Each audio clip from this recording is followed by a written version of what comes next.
Hello Whovians, welcome back to the main channel. Today we're asking the question, is Doctor Who still educational? The answer is, bingo, semi-educational now. So, Jodie Whittaker's era is the last era I can tell you about that has an educational standpoint on it. The Rosa Parks episode, the Doctor couldn't do anything, they couldn't do anything, but that is an excellent episode. But that is history. That is teaching people something. The reason why we ask this question is for anyone that's unaware and uninitiated.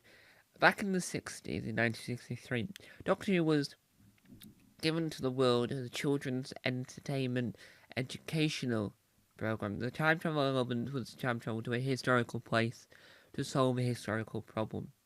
The Daleks then came along and they went, nope, we're scrapping that and it's now going to be a sci-fi program. Because it already was sci-fi, but it's going to be extra sci-fi with monsters, villains, and all sorts. So the idea of having, your singular historical figure telling the Doctor and his companions what's going on and the history of it from that time period was no longer there. It was now, right, this is an entertainment program for the family, but with a predominant child audience in mind. So the audience, when they're looking at numbers wise, try and work out the demographic, is majority at that time it was the majority kids, but it was also catered for family. But the aim was to focus on the kids rather than your nana or your auntie nasal or nabal. And so Doctor Who went in a completely different direction. And I'm not saying that's a bad thing at all. It's one of the strengths of Doctor Who. It's kept it alive because if it's educational, Horrible Histories works and it's still going now because it's educational in a special way. So I'm thinking, well, Doctor Who would have worked still as educational, but you wouldn't have got the Daleks, you wouldn't have got the Simon, you wouldn't have got the Candyman, you wouldn't have got the Autumn, you wouldn't have got the Sea Devils, you wouldn't have got Omega, you wouldn't have got Strax, no, Jurassic, sorry, you wouldn't have got the Santarans, you wouldn't have got the Sylvine, you wouldn't have got any of this if it was still educational. So, having all these creatures there, Shulker, not Shulker, anyway, and having all these people there, helped. And if it was still educational, you would have, you would have a historically accurate Queen Elizabeth. Instead of having the Queen Elizabeth that we got played by Joanna Page in the 50th anniversary. And I think that Doctor Who has outlived itself. What I mean by that is that the concept of what it was, educational, and after the Daleks turned up, it outlived itself. It was ready to start afresh, wave its hair and go, I'm new me, new story, new me, new adventure. It's no longer focused on the educational standpoint. You can do bits of education within it. If you're going to a historical place, make sure that you add some elements that are historically accurate, so that you can make it educational. You can do that for all me, fill your boots. But it's going to be this new thing where it's a villain of the week. Well, villain of the every 3 weeks or whatever, because it's stories, if you're with me. So, I think, overall, Doctor Who isn't technically still educational, but it still has its dribbles of education.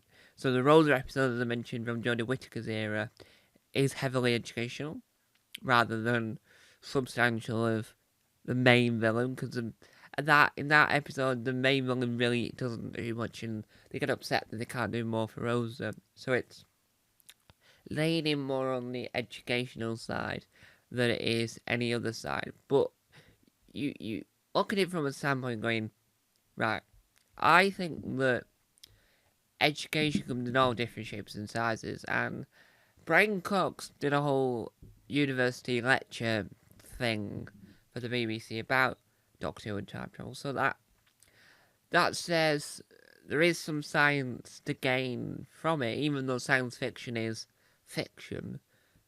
There's still some aspects that are real, and I think that that just sort of proves that, in a way, Doctor Who can be educational in certain circumstances. So you can never take it on board that the moon is an egg, shall we say. So, certain elements of Doctor Who throughout its 61 years, it's had bouts of education, but the education hasn't been the main point. It's just been subtle. You've been subtly learning about the ancient Egypts, the Romans, the whatever, and you slowly learn over time. And I think that's what Doctor Who is now. It's an entertaining sci-fi drama that has hints of education, very, very hints. So in Doctor and Bubble, you learn the historical element of these people, not historically in history, but as in you learned more of about the personality and why certain things aren't always good in life.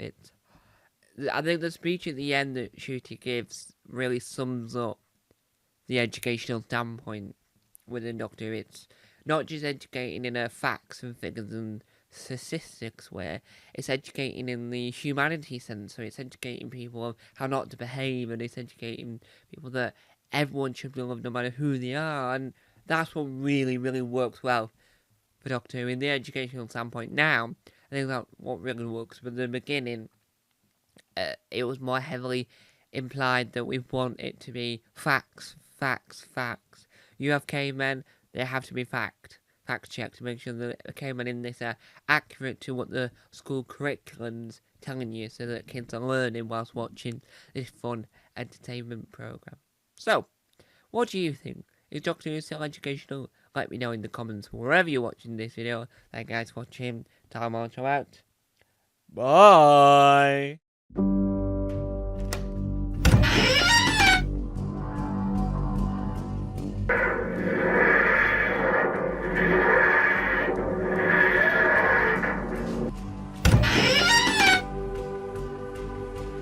Don't forget to subscribe to the official Tom Mason YouTube channel.